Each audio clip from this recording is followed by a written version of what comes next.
one of the questions I get asked all the time is, which social media platform is right for me? Or what's the one marketing thing I should do? And I say, I don't know. Who are your clients? And where do they hang out and look for information about your kind of product? Because it might make more sense for you to not do social media or not do speaking at events or something like that. It just depends on your clients and where they hang out and look for information.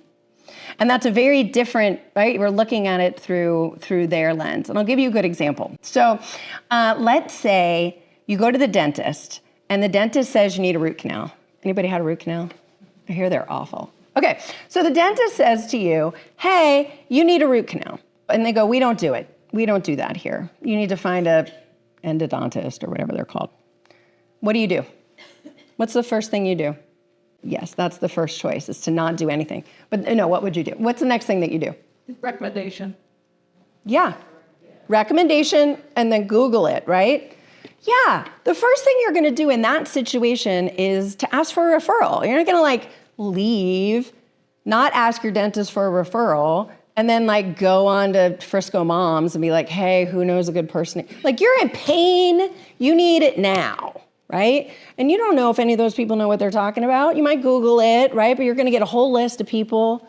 First thing generally you're gonna do is to ask for a referral. So if I were the endodontist, I wouldn't do any social media. I'd have a good website. I'd be on Google My Business, and I would spend all my marketing time and dollars sucking up to dentists, because that's where my business is gonna come from. Now, how did I know that? I knew that because I thought about it from the customer's perspective. Not only what do they need, but where do they go to get information like me? So I can spend a ton of money on hiring a social media manager, spend, $2,000 to $5,000 a month, get this big fancy marketing campaign, and 99% of my business is gonna come from dentists. So take all that money, create galas, do events, right? Tables at functions. So that's ties in with that, being obsessed with understanding exactly what your clients are doing.